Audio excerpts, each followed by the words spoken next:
হাসলেও মরে যাব, কাঁদলেও মরে যাব। সুখে থাকলেও মৃত্যু হবে, দুঃখে থাকলেও মৃত্যু হবে। অট্টালিকায় থাকলেও মরণ, কুড়ে ঘরে থাকলেও মরণ। অতএব যেই মৃত্যু আমাকে বরণ করতেই হবে, যেই কবর থেকে আমি আড়াল হওয়ার, পাশ কাটার কোনোই সুরত নাই, অতএব তার জন্য প্রস্তুতি নেওয়া, যেটার মুখোমুখি আমাকে হতেই হবে, তার জন্য প্রিপারেশন নেওয়া, এটাই বুদ্ধিমানের কাজ। আমার যেহেতু ডায়াবেটিস হয়েই গেছে, এখন আমার এই অবস্থায় শরীর স্বাভাবিক থাকবে কেমনে, এইটা নিয়েই ফিকির করা উচিত। আমার যেহেতু গ্যাস্ট্রিক হয়েই গেছে, আমার যেহেতু এই রোগ হয়েই গেছে, এখন বিবেকবান বুদ্ধিমান উচিত যে এই অবস্থায় আমি সুস্থ থাকবো কিভাবে। ঠিক মনে করেন এরকম, আমাকে যেহেতু কবরে যেতেই হবে, আমাকে যেহেতু মরতেই হবে, অতএব এখানে উচিত বিবেক দিয়ে যে অতএব আমাকে কবরে ভালো থাকবো কিভাবে তার ফিকির করা। কারণ কোনো যুক্তি দিয়ে, পৃথিবীর সর্বশেষ যুক্তি প্রযুক্তি দিয়েও তো আমি কবর থেকে বাঁচতে পারবো না। তাহলে যে সত্য আমাকে গ্রহণ করতেই হবে, যেই অমোঘ বিধান আমাকে মেনে নিতেই হবে, তার জন্য প্রিয় ভাই নিজেকে প্রস্তুত করা, ভাবা, কল্পনা করা, এটাই বিবেকের দাবি, এটাই ইনসাফের দাবি। এই জন্য ছেলেদেরকে বললাম, বাবা, কিশোর নওজোয়ান বয়সে তুমি ফিকির করো, তুমি সুস্থ সবল সামর্থ্যবান, শরীর স্বাস্থ্য জীবন যৌবন সব সুস্থ আছে, শক্তি আছে। এই সময়ে যদি কোনো ভাবনা না আসে তো বুড়াকালে কেমনে ভাববা? বয়সকালে তো ভাবনার সময় না। কোরআন শরীফে স্পষ্ট আছে, অমিনকুম মান ইউরাদ্দু ইলা আরদালিল উমর লিকাই লা ইয়ালামা মিন বাদি ইলমিন শাইআ। আল্লাহ বলেন, মানুষকে আমি পর্যায়ক্রমে ধীরে ধীরে, অনেক মানুষকে আমি এরকম নিষ্কর্মা বৃদ্ধ বানিয়ে দেই যে ফলে সে যে জিনিসগুলো ইতিপূর্বে জানতো, একটা পর্যায়ে সে আর কিছুই জানে না, এখন আর কিছুই বলে না, কিছুই বুঝবে না। এই চাচা এখন আর কিছুই বুঝবে না, জিজ্ঞাসা করে দেখো, তার আর কোনো অনুভূতি নাই। তার কাছে এখন আর দুনিয়া বরাবর সবকিছু, হাসিও বরাবর, কান্নাও বরাবর, রাতও বরাবর, দিনও বরাবর, আনন্দও বরাবর, বেদনাও বরাবর। ওনার তো আর সেই ফিলিংসটাই নেই। আমার মারে দেখছি আমি, আজীবন মা কত নামাজ পড়তেন, তিলাওয়াত করতেন, তসবি পড়তেন, 500 দানার তসবি পড়তেন মা। আর মা এখন এত অসুস্থ হয়ে গেছে, বৃদ্ধ। নামাজের কথা কোনো 10 বার 20 বার বললে হ্যাঁ মানে বুঝে না, কি করবো এটা বুঝে না। অজু করতে কইলে মা বুঝে না। তাহলে আমি তো আমার মায়ের চোখে দেখা সাক্ষী, আমি তো মাকে দেখছি। মা আমার সেই সকাল থেকে রাত পর্যন্ত কত নামাজ পড়তেন, কত কোরআন তিলাওয়াত করতেন। আমার মায়ের সেই জিন্দিগি তো আমি দেখছি ভাইয়া। এই জন্য আমরা, এটাই সত্য, এটাই বাস্তবতা, আমাদেরকে যেতেই হবে। 3 অবস্থার যে কোনো একটা হবেই। হয় একদিন এই শক্ত সামর্থ্য শরীর দুর্বল অসুস্থ হয়ে যাবে, নয়তো বৃদ্ধ হয়ে যাবে, নয়তো তার আগেই কবরে পৌঁছে যাবে। প্রিয় বন্ধু, প্রিয় বাপ, আমাকে এটা বরণ করতেই হবে, আমাকে এটা বরণ করতেই হবে।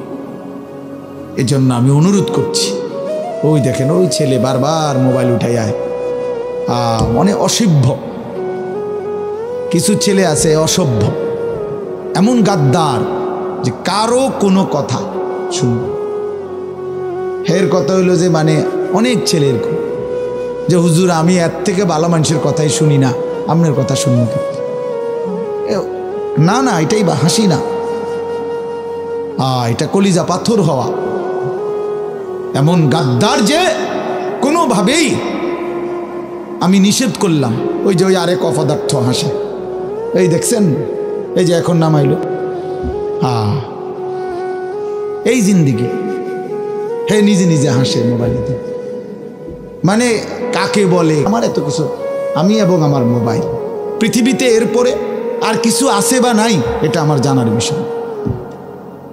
শেষ, আমি এবং আমার একটা মোবাইল, এটাই রাত, এটাই দিন, এটাই হাসি, এটাই কান্না, এটাই আনন্দ, এটাই বেদনা। খালাস। মোবাইল দেখতে দেখতে ঘুমাচ্ছে, মোবাইল দেখতে দেখতে ঘুম থেকে উঠতেছে। রাত গভীর হয় মোবাইলে, ভোর আলোকিত হয় মোবাইলে। আহা, প্রিয় নওজোয়ান, আল্লাহ পাক তাইলে আমাদেরকে জন্যই সৃষ্টি করছেন।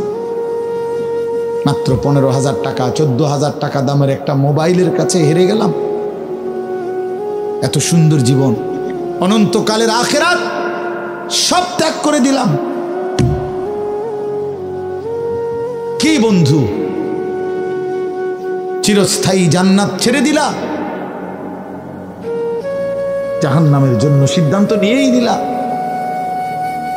এই নারী, এই ছবি, এই উলঙ্গ দৃশ্য, এই জিনা, এই ব্যভিচার, খোদার কসম ধীরে ধীরে তোমার জাহান্নামের দিকেই নিয়ে যাবে। নুআল্লিহি মা তাওয়াল্লা ওয়া নুসলিহি জাহান্নাম। আল্লাহ বলছে, যে বান্দা আমার রাসূলের বিরুদ্ধাচরণ করবে এবং আমার ইমানদার বান্দারা যে পথে চলে তার উল্টো পথে চলবে, আল্লাহ বলেন আমি তাকে সেই উল্টো পথেই চালাবো এবং একদিন সত্যি সত্যি আমি তারে জাহান্নামে ফেলে দেব। খোদার কসম বাপ, এটা কোরআন শরীফের আয়াত। আমি এই মাত্র বলে আসছি, বলছি তোমরা যারা আমার একটা কথা মনে করো বাপ, ছেলেদেরকে তোমাদেরকে বলি, বাবা সারা দিন সারা রাত মোবাইলে নারী দেখো, ছবি দেখো, নাচ গান, এক ওয়াক্ত নামাজ যারা পড়ো না, কোনো দিন যারা ফজরের নামাজ পড়ো না, হালাল হারামের কোনো পার্থক্য নাই, কিন্তু কেউ তোমারে ফিরায় না। তোমার মা, তোমার বাবা, তোমার পাড়া, তোমার মহল্লা, তোমার দেশবাসী, কেউ তোমারে নিয়ে একটু ভাবে না, কেউ তোমার একটু ফিরায় না। একটা বার বলে না যে এই বাবা তুই কোন রাস্তায় যাচ্ছিস, কিরে তুই মুসলমানের ঘরে জন্ম নিয়ে এত নষ্ট হয়ে যাচ্ছিস কেন? যাকে কেউ ফিরায় না, কেউ বলে না কেন বাপ? একটা বার, একটা ছেলে শুধু তুমি আমার কথা ভাইবো যে কেউ তোমারে ডাকে না কেন?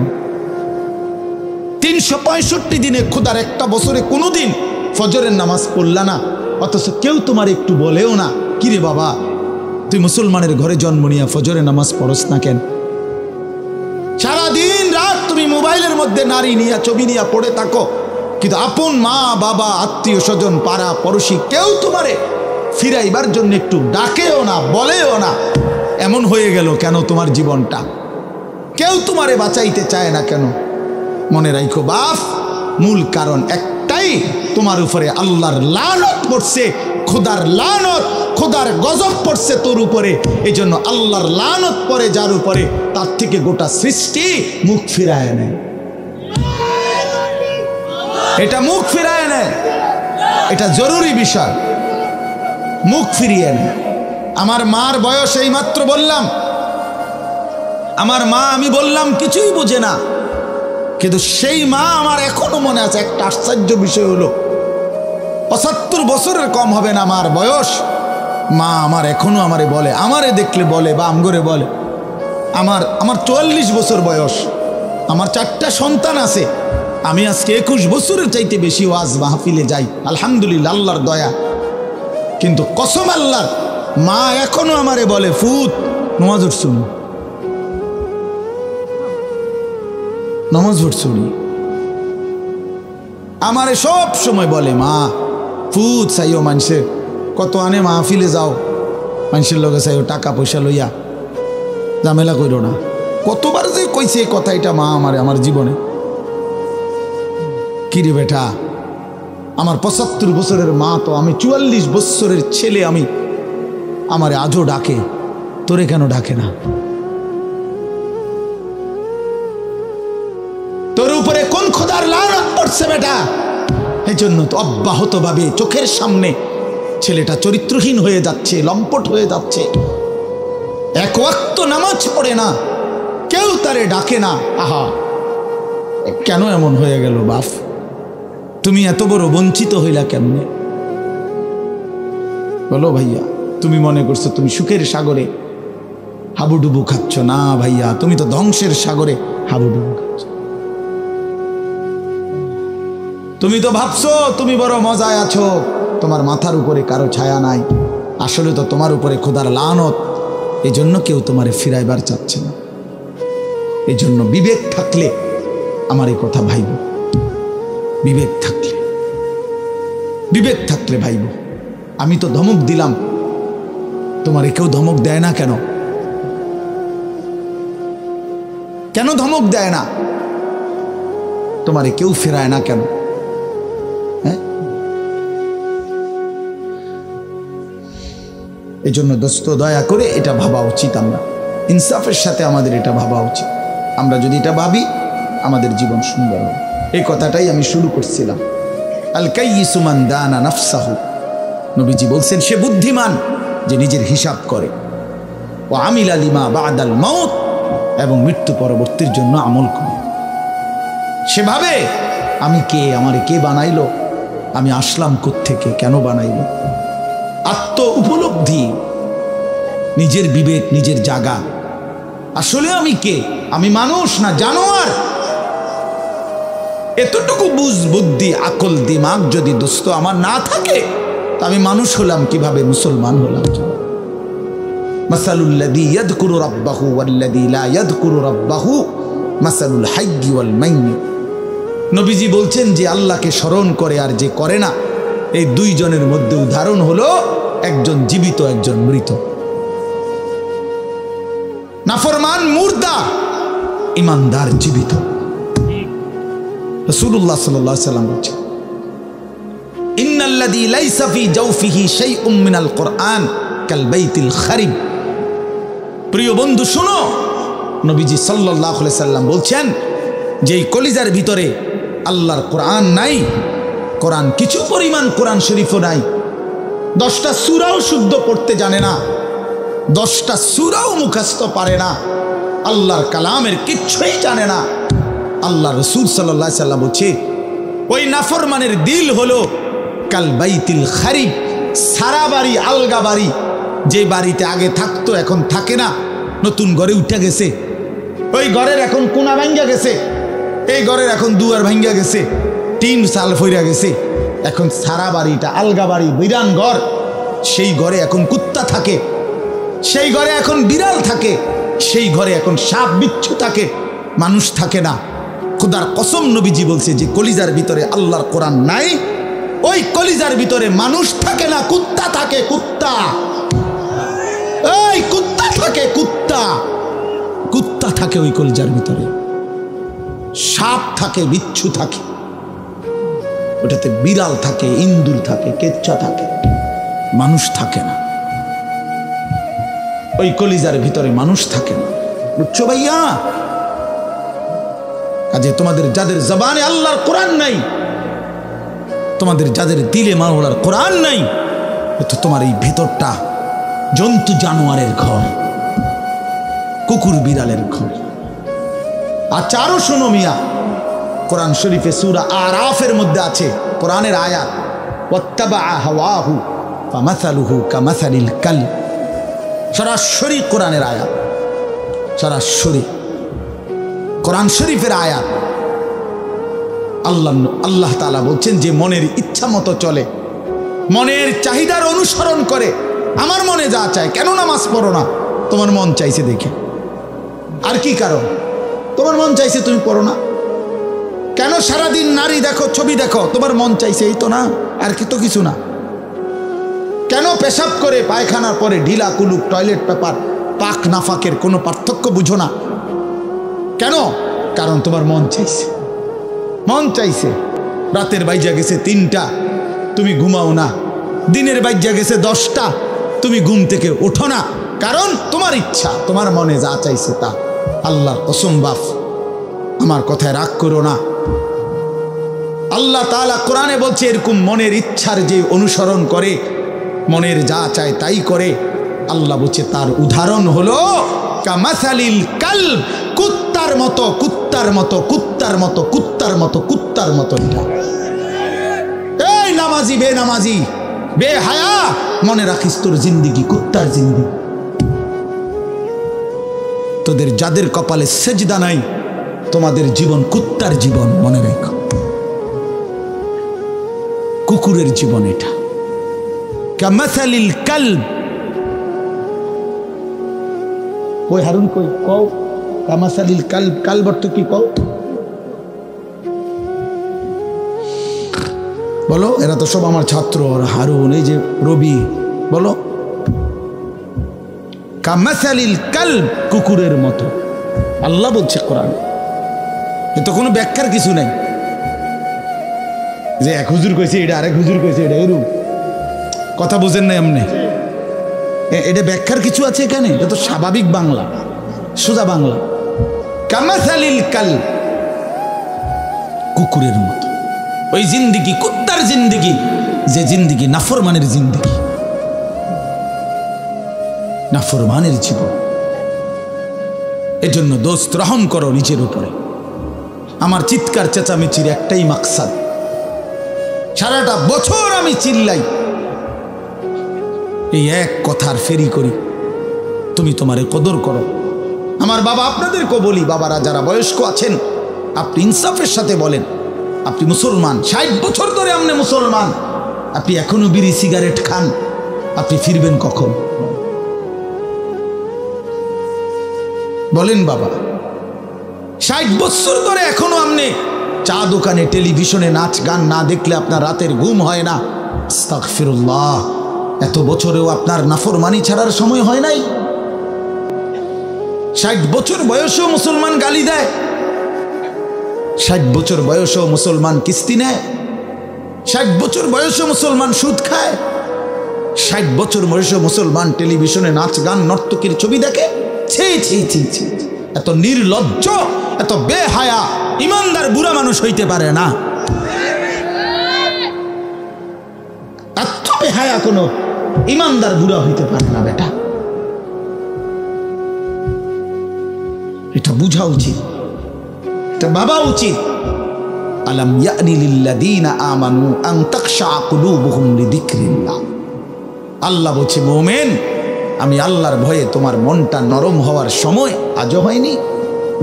আমারে ডাকবা না তাইলে? আলাম ইয়ানি লিল্লাযীনা আমানু আন তাখশা কুলুবুহুম লিযিকরিল্লাহ ওয়া মা নাযালা মিনাল হক। রব্বে কারীম বলে, বান্দা, আমার স্মরণ, আমার জিকির, আমার বন্দিগি, আমার কোরআন পড়বার জন্যে তোমার মনটা নরম হওয়ার সময় আজও কি হয়নি? আল্লাহ যেন ডাক দিয়ে বলছে, যুবক, 365 দিন তো হয়ে গেল, একটা বছর চলে গেল, বান্দা কোনো দিন ফজরের নামাজ পড়লা না, তাহলে কি বান্দা আর কোনো দিন পড়বা না? এই ফয়সালা দিয়ে ফেললা। 30 বছর ধরে সুদ খাও বান্দা, তাহলে কি এই সিদ্ধান্তই নিলা আর কোনোদিন ছাড়বা না? 20 বছর ধরে দাড়ি কাটতেছ, তাহলে কি এই ফয়সালাই নিলা যে আর কোনোদিন দাড়ি রাখবা না? 20 বছর ধরে ঘরে রঙিন টেলিভিশন চলে, প্রতিদিন নাচ গান নর্তকীর ছবি, তাহলে কি মুমিন ফ্যামিলির জন্য এটাই সিদ্ধান্ত নিয়েছো যে আমি আমার পরিবারকে আল্লাহর নাফরমানির উপরেই রেখে যাব? এটা কি নাফরমানি না? কথা বলেন না? তাইলে আর কোনোদিন কি ফিরবা না? আল্লাহ জানতে চাইছে, আল্লাহ জানতে চাইছে, বান্দা, সময় কি আজও হয়নি? আমারে কি ডাকবা না? আমি কি একটা সেজদা পাবো না? আল্লাহ বলেছেন, আমি তো দুনিয়া বাদ দিতে বলি নাই, ওয়ালা তানসা নাসীবাকা মিনাদ দুনিয়া, দুনিয়া ভুলে যেও না। স্ত্রী তো আমি দিয়েছি, সন্তান তো আমি দিয়েছি, এই জীবনে যা উপার্জন করছো তো আমি দিয়েছি। ওয়া ফিস সামাই রিজকুকুম ওয়া মা তুআদুন। আল্লাহ বলেন, আসমানে তোমাদের রিজিক, জমিনে না। কোথায়? ওয়া ফিস সামাই রিজকুকুম, তোমাদের রিজিক আসমানে। মা উরিদু মিনহুম মির রিজকিন ওয়া মা উরিদু আন ইউতঈমুন। আল্লাহ বলে, বান্দা, আমি তোমাদের কারো কাছ থেকে কোনো রিজিক চাই না, তোমরা কেউ আমাকে খাওয়াইতে হবে আমি এটাও চাই না। ইন্নাল্লাহা হুয়ার রাজ্জাকু যুল কুওয়াতিল মাতিন, নিশ্চয়ই আল্লাহই হচ্ছেন সুবিশাল ক্ষমতার অধিকারী, রিজিক দাতা। কায়নাতকে তো আমি খাওয়াই, আমারে তো কেউ খাওয়াইতে হয় না। সবার আশ্রয় তো আমি দেই, আমারে তো কেউ আশ্রয় দিতে হয় না, আমি তো সব করি। ওয়া ইন আমসাসকাল্লাহু বিদুররিন ফালা কাশিফা লাহু ইল্লা হু। আল্লাহ বলে, বলো না বান্দা, আমি যদি কাউকে মুসিবতে ফেলি তাইলে সেই মুসিবত থেকে উদ্ধারকারী আমি ছাড়া আছে কে? কে আছে? কে বলে না বাপ? কে? ফালা কাশিফা লাহু ইল্লা হু, আমি ছাড়া উদ্ধারকারী কেউ নাই, কেউ নাই। ওয়া ইন ইউরিদকা বিখাইরিন ফালা রাদ্দা লিফাদলিহি। আল্লাহ বলেন, আর আমি যদি কাউকে কল্যাণ করি, উপকার করি, তাইলে আমার কল্যাণ, আমার উপকার ঠেকায়া দিবে এমনও তো কেউ নাই। কে দিবে আমার ঠেকায়া? আমারে প্রতিহত করবে কে? ওয়া ইন মিন শাইইন ইল্লা ইনদানা খাযাইনুহু ওয়া মা নুনাজ্জিলুহু ইল্লা বিকদারিন মা'লুম। আল্লাহ বলে, বান্দা সব কিছু আমার কাছে আছে ভান্ডারে ভান্ডারে, কিন্তু আমি জমিনে নাজিল করি পরিমাণ মতো করে। একসাথে সব আলু দিয়া দিলে রাখবা কই? একসাথে 30 বছরের পেঁয়াজ দিয়া দিলে রাখবা কই? কথা বোঝেন নাই? একসাথে 50 বছরের খাবার দিয়ে দিলে রাখবা কই?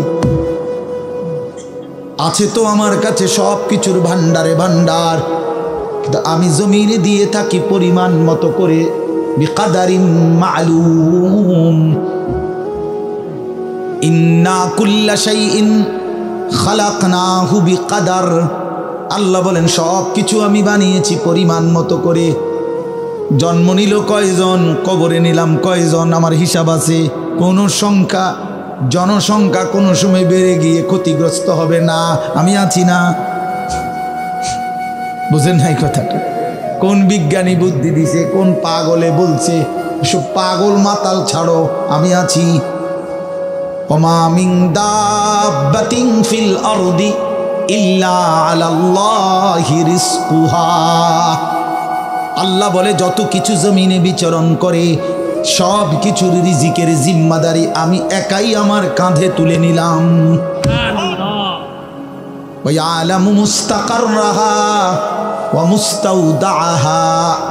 আল্লাহ বলেন, আমার বান্দা, আমার সৃষ্টি, আমার মাখলুক কখন কোথায় থাকবে, শেষ পর্যন্ত কোথায় দাফন হবে, আমি সব আগের থেকেই জানি, ফয়সালা করে রেখেছি। গতকালকে আমি ছিলাম সিলেট মৌলভীবাজার, আজকে এখানে। এই জিন্দেগি আল্লাহ বলেন, আমি জানি। কুল্লুম ফি কিতাবিম মুবিন। সব কিছু আমি স্পষ্ট আমল নামার মধ্যে, তাকদীরের মধ্যে লিখে রেখেছি। তাকদীরে সব আগের থেকেই ফয়সালা করা, সব আগের থেকে সিদ্ধান্ত করা। আর রিজকু মাকসুম, রিজিক বন্টন হয়ে আছে। মাথার গাম পায়ে ফেললা, পায়ের গাম যদি আবার মাথা তো উড়ান, বরাদ্দ যে দূরে দূরে, উদাই লাফান। আরে উদাই লাফান, বুঝেন নাই?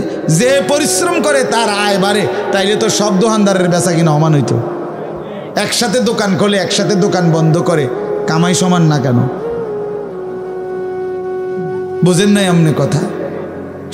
একই স্ট্যান্ডে সবার 30টা সিএনজি এখান থেকেই গেছে, এখান থেকেই আপনার এই সিরিকাইল থেকেই কোম্পানিগঞ্জ, কোম্পানিগঞ্জ থেকেই সিরিকাইল, কই সবার ইনকাম বরাবর কেন? কেন? শুধু পরিশ্রম করলেই অর্থ আসে? না না না, আসমানের ফয়সালাতে অর্থ আসে, রবের ফয়সালা। ইন্না রাব্বি ইয়াবসুতুর রিজকা লিমান ইয়াশাউ ওয়া ইয়াকদির। আল্লাহ বলেন, আমি যাকে মন চায় তাকে বেশি দেই, যাকে মন চায় তাকে কম দেই না। আমার ফয়সালা, তোমার কি? কমটাও আমার, বেশিটাও আমার, তুমি কি? আল্লাহ তারে বেশি দিলেন কেন, তো তোমারে কম দিলাম কেন? তোমারে যে কম দিলাম এটাই কেন দিলাম, তুমি এটা কও। তোমার কি যোগ্যতা? কোনটা তোমার? আসমান তোমার না জমিন তোমার? শরীর তোমার না দেহ তোমার? বুদ্ধি তোমার না চোখ তোমার না হাত তোমার? তোমার কি তা? কথা বলেন না কেন? তো সবই আমার, আমি যাকে যা মন চাই তাই দেব। তুমি কি?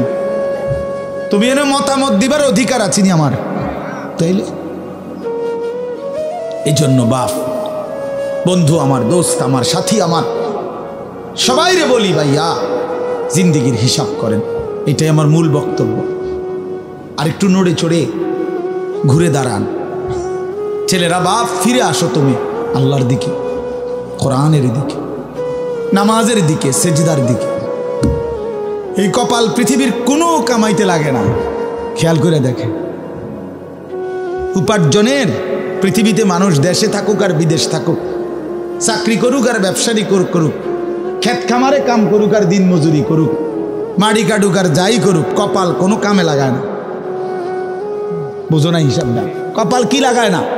কোনো কাজে লাগায় না। কপাল শুধুই সেজদার জন্য। কপাল শুধুই সেজদার জন্য, শুধুই সেজদার জন্য। কপাল শুধুই সেজদার জন্য। কিসের জন্য? আল্লাহ বলছেন এটা বানাইছি সেজদার জন্য। এর জন্য যে কপালে সেজদা নাই, আল্লাহ যেন বলেছে যে ওই মানুষের বাচ্চা না, ওই জানোয়ার। জানোয়ার। এজন্য দোস্ত, কেন নামাজ পড়ো না? কেন সেজদা করো না? কেন আল্লাহকে ডাকো না? মাদেরকে জিজ্ঞেস করেন, বোনদেরকে জিজ্ঞাসা করেন, কেন আল্লাহর হুকুম প্রতিনিয়ত লঙ্ঘন করছি? কেন বোনেরা বেপর্দা? কেন মায়েরা বেপর্দা?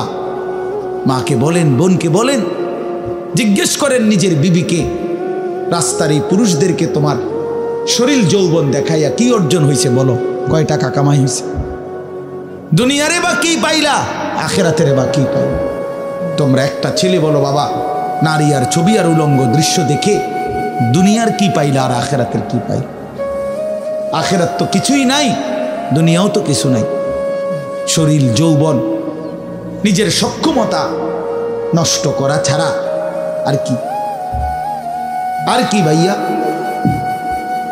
এই জন্য আমি অনুরোধ করছি আপনাদের কাছে, আমরা যদি প্রত্যেকেই ভাবি আমরা ইমানদার, আমরা মুসলমান, আমাদের জিন্দিগি আখেরাত।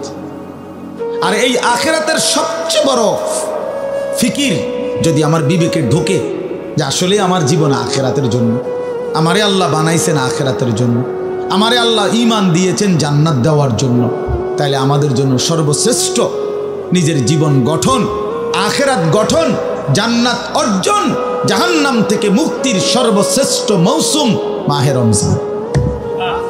কি? শাহরু রমাদান। এটাই আল্লাহ তাআলা উল্লেখ করছেন নিজে। আমি এই আয়াতটাই পড়ছি, এটা বললে আমার কথা শেষ। সূরা বাকারার 185 নম্বর আয়াত, আল্লাহ তাআলা বলেন শাহরু রমাদান, রমজান মাস। এই যে রমজান এতটা দামি যে মহান আল্লাহ পাক রব্বুল আলামিন নিজে উল্লেখ করছেন, নিজে, শাহরু রমাদান, রমজান মাস। আচ্ছা, এই রমজান মাস এটা কোরআনের শব্দ। অতএব আপনারা ভাবেন, একজন হলেও বুঝবেন, আপনারা ভেবে দেখেন এটা পৃথিবীতে উচ্চারিত হয় রমজান মাস কতবার, কতদিন? সারা বছর। সারা বছর এই শব্দ উচ্চারিত, কারণ সারা বছর আল্লাহর কোরআন আল্লাহর জমিনে কোথাও না কোথাও তেলাওয়াত হইতেছে। তাহলে এটা যেহেতু কোরআনের শব্দ শাহরু রমাদান, এই জন্য রমজান মাস এই কথার যেন উচ্চারণ সারা বছর, সারা বছর যেন আল্লাহর জমিনে উচ্চারিত হয় যে বান্দা, একটা মাস আছে বড় দামি মাস, সেটা রমজান মাস, সেটা রমজান মাস। আল্লাহ বলেন, এবার নিজে আল্লাহ বলতেছেন, শোনো বান্দা, আমি নিজেই এই মাসের পরিচয় দেই। আমি যদি জিজ্ঞেস করি রমজান মাস কোন মাস? তো আল্লাহ বলেন আমি পরিচয় দিচ্ছি, শোনো, আল্লাযী উনজিলা ফীহিল কোরআন, এটা সেই মাস যে মাসে আমি আল্লাহ কোরআন নাজিল করেছি। কোরআন নাজিল হয়েছে যেই মাস, সেই মাসের নাম রমজান মাস। এই কারণে রমজান এত দামি। রমজানের আমার শায়েখ আল্লামা মুফতি মুশতাকুন নবী সাহেব বলে, রমজানের প্রতি ঘন্টা, মিনিট, সেকেন্ড, এক একটা মুহূর্ত যেন হীরামণি মুক্তার মতো, হীরামণি মুক্তার মতো। আল্লাহ তাআলা এমনভাবে এটাকে, যেমন এই প্যান্ডেলটা আপনারা আলাদাভাবে সুন্দর করে চারদিকে কি চমৎকার করে সাজাইছেন, চারিদিকে এটাকে সুন্দর করে একটা সাজানো প্যান্ডেল। রমজানকে যেন আল্লাহ তাআলা এভাবে সাজাইছেন, আল্লাহ নিজের হাতে রমজান সাজাইছেন। আল্লাহ বলে, বান্দা শোনো, আমি রমজানকে কেমনে সাজাইলাম। 1, পুরা মাস রোজা। 2, প্রতিদিন ইফতার। 3, প্রতিদিন সাহারি। 4, প্রতিদিন 20 রাকাত তারাবি। 5, শেষ দশকে এতেকাফ। 6, শেষ দশকের বেজর রাত্রিতে শবে কদর। এরপরে 7, একটা নফল একটা ফরজের সমান। 8, একটা ফরজ 70টা ফরজের সমান। 9, প্রথম দশক রহমত। 10, মাঝখানের দশক মাগফিরাত। 11, শেষ দশক জাহান্নাম থেকে মুক্তি। আল্লাহ বলেন, জান্নাতের দরজা খুলে দিলাম, জাহান্নামের দরজা বন্ধ করে দিলাম, সমস্ত শয়তানগুলোকে শেকলে বন্দি করে দিলাম, চারিদিক দিয়া গোলাইয়া সব গুছাইয়া বান্দা, রাস্তা কেবল একটাই খোলা, দরজা কেবল একটাই খোলা। পুরা রমজান রাতে আসো, দিনে আসো, দুপুরে আসো, শুধু আমার গোলামি করবা, গুনাহ ছেড়ে দিবা, আর একটা দরজা দিয়েই সবাই ঢুকবা, শুধুই জান্নাত, শুধুই জান্নাত, শুধুই জান্নাত, শুধুই জান্নাত। কারণ দরজা তো খোলা একটাই, জান্নাতের দরজা, জাহান্নামের দরজা বন্ধ। এই মাসে আমি কোনো দিকে দেব না, শুধু জান্নাত দেব, শুধু জান্নাত, শুধু জান্নাত। এজন্য বাপ মহান আল্লাহ পাক রব্বুল আলামিন বলছেন, রমজান আমি কোরআন নাজিলের মাস। আমার শায়েখ বলে, আল্লামা মুফতি মুশতাকুন নবী সাহেব বড় সুন্দর বলছে হুজুরে, যে শুনেন, আল্লাহ তাআলা রমজানকে বলছেন কোরআন নাজিলের মাস, এজন্য দামি বানাই দিছেন রমজান। একটাবার চিন্তা করে দেখেন, প্রত্যেক রমজানে কোরআন নাজিল হয় না, রমজান নির্দিষ্ট একটি রমজানে না কোরআন নাজিল হয়েছে, কথা বুঝছেন না? কিন্তু ওই এক মাসে কোরআন নাজিল হয়েছে দেখা আল্লাহর এই জমিনে যতবার এই মাস ঘুরে ঘুরে আসতেছে 1450 বছর ধরে, প্রত্যেকবারই এই মাস দামি হয়ে যাচ্ছে। একটি রাতে শবে কদর কোরআন নাজিল হয়েছে, ফলে যতবার এই রাতটা ঘুরে ঘুরে আসে প্রত্যেক বছরই এই রাত দামি হয়ে যাচ্ছে। অতএব কোরআনুল কারীম এক রাত্রিতে নাজিল হয়েছে, এজন্য প্রত্যেকবারই ওই রাত্রি দামি। একটি মাসে নাজিল হয়েছে, এজন্য প্রত্যেক বছর ওই মাসটা দামি। এজন্য যে ইমানদার কোরআনকে বুকে আগলায় নিছে, কোরআনকে নিজের জীবনে গ্রহণ করে নিছে, রমজানকে আপন করে নিছে, খোদার কসম রব্বে কারীম তাকেও সারা বছর সারা জিন্দেগি দামি বানায় দিছে, দামি বানায় দিছে। এজন্য রমজান মাসের নাম কি? রমজান। রমজান উচ্চারণ করেছেন যিনি এই মাসের নাম, তিনি রহমান, আর তিনি নাজিল করেছেন কোরআন। এটা গ্রহণ করেছে যে, সে হলো মুসলমান। হ্যাঁ, দিয়েছেন যিনি, তিনি রহমান, যিনি দিয়েছেন তিনি রহমান। মাসের নাম রমজান, নাজিল করলেন কোরআন, গ্রহণ করলো মুসলমান। ফামান শাহিদা মিনকুমুশ শাহরা ফালিয়াসুমহু, আল্লাহ বলছেন হুদাল লিন্নাসি ওয়া বাইয়িনাতিম মিনাল হুদা ওয়াল ফুরকান। আল্লাহ বলছে, বান্দা আমি এমন কোরআন নাজিল করেছি যে কোরআন গোটা বিশ্ব মানবতার হেদায়েত, এবং সব কথা স্পষ্ট, বাইয়িনাত, কোনো কথা, কোনো শব্দ, কোনো বাক্য, কোনো ব্যাখ্যা বিশ্লেষণ অস্পষ্ট, অগোছালো, অপূর্ণাঙ্গ কোরআনে নাই, সব স্পষ্ট, রাত দিন 24 ঘন্টা। ওয়াল ফুরকান, এবং কোরআনই হচ্ছে, এই শেষ কথাটা মনোযোগ দিয়ে শুনো ভাইয়া, আল্লাহ তাআলা বলছে কোরআন হচ্ছে ফুরকান, সত্য মিথ্যা, ন্যায় অন্যায়, উচিত অনুচিত সভ্য হইতে পারে না। কোরআনবিহীন কোনো মানুষ বাংলা বই ন্যায় অন্যায় শিখায় না, অঙ্ক বই ন্যায় অন্যায় শিখায় না, ইংরেজি বই ন্যায় অন্যায় শিখায় না, পদার্থবিজ্ঞান জীববিজ্ঞান ন্যায় অন্যায় শিখায় না, রসায়ন বিজ্ঞান ন্যায় অন্যায় শিখায় না, উচ্চতর গণিত ন্যায় অন্যায় শিখায় না, ডাক্তারি বই ন্যায় অন্যায় শিখায় না, আইনের বই ন্যায় অন্যায় শিখায় না। শুধু আল্লাহর কোরআন ন্যায় এবং অন্যায়, হালাল এবং হারাম, উচিত এবং অনুচিত, বৈধ এবং অবৈধ এটা শিখায়। অতএব কোরআন বঞ্চিত তো সে হালাল হারাম থেকেই বঞ্চিত।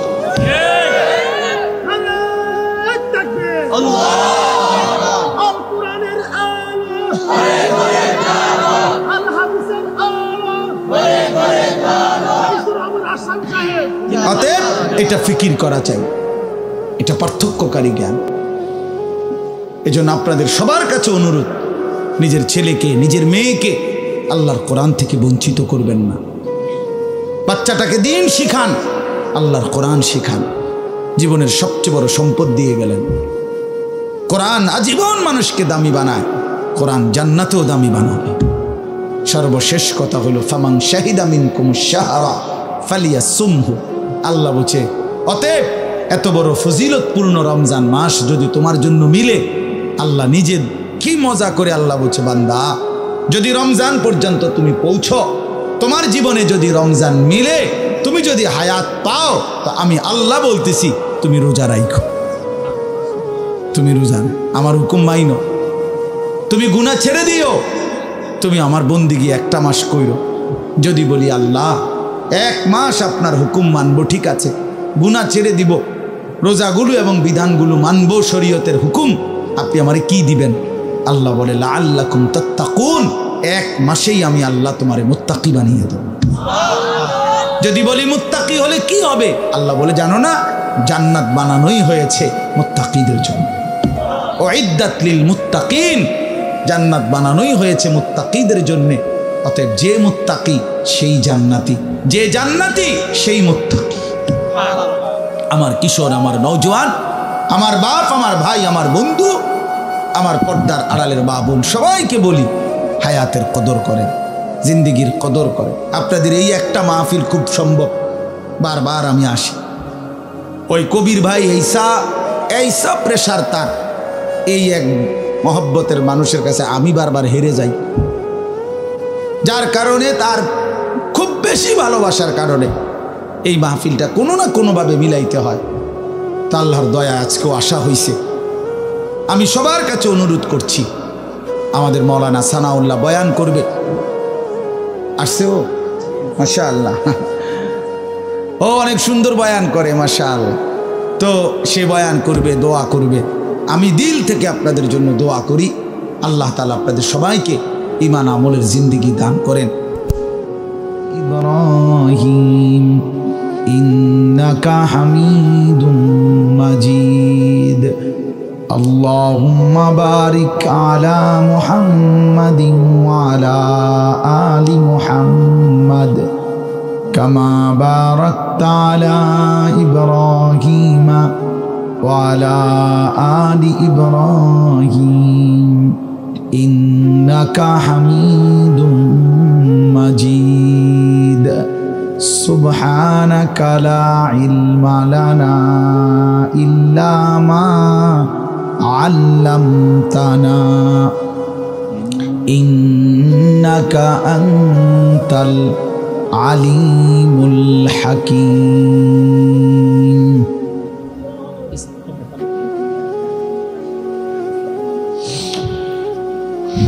আলহামদুলিল্লাহ। দেখুন আলহামদুলিল্লাহ, আল্লাহ পাক রব্বুল ইজ্জত জুল জালাল ওয়াল ইকরামের ফজল করম, রব্বুল আলামিনের অপরিসীম ইহসান, মেহেরবানি, দয়া। আল্লাহ তাআলা আমাদেরকে আজ 17 ফেব্রুয়ারি 2025 রোজ সোমবার কুমিল্লা জেলা মুরাদনগর উপজেলাধীন ইসাপুরা ব্যাপারী বাড়ি যুব সমাজের উদ্যোগে আজকের এই মোতাবারক বাৎসরিক ওয়াজ ও দোয়ার মাহফিলে আল্লাহ তাআলাই আমাদেরকে আসবার বসবার আল্লাহর জন্যই জমা হওয়ার তৌফিক দান করেছেন। এজন্য আমরা সকলেই বলি আলহামদুলিল্লাহ। প্রিয় ভাই নওজোয়ান, তোমরা যারা দাঁড়িয়ে আছো, নওজোয়ান বসো। তোমরা যে যেটুকুই শুনলা বসে শোনো। দয়া করে প্যান্ডেলের ভেতরে একজনও দাঁড়ায় থাকা যাবে না, আমি নিষেধ করলাম।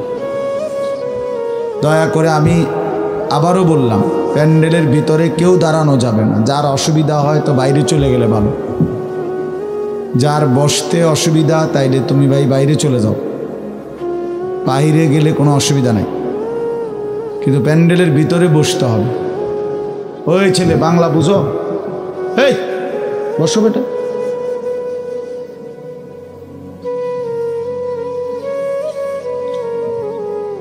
মাশাআল্লাহ, সবাই মিলে বাস্তবতা হলো মাহফিল এটাই বাস্তবতা যে আন্তরিকতার সাথে যেই শুনে, কম হোক বেশি হোক, কিছুটা হলেও উপকৃত হয়। এই জন্য দয়া করে প্রত্যেকেই যদি হাতে ধরা যেই মোবাইলগুলো আছে এগুলো বন্ধ করে আমার দিকে তাকায়া শুনলে ভাইয়া ভালো হবে। আমি আদেশ করলাম, কেউ এই হাতে মোবাইল ধরে রেখে বয়ান শুনলে দোস্ত জিন্দিগির মধ্যে কোনো পরিবর্তন আসে না, নিজের বিবেক জাগে না, অনুভূতি জাগে না। এটা জরুরি বিষয়। এক তো হলো প্রতি বছর একটা মাহফিল হয়, দেখা এবারও হইল, আর আমরা যেভাবে আছি সেই অবস্থায় রয়ে গেলাম। তাহলে এই ইন্তজামের উদ্দেশ্য কি? এই আয়োজনের মাকসাদ কি?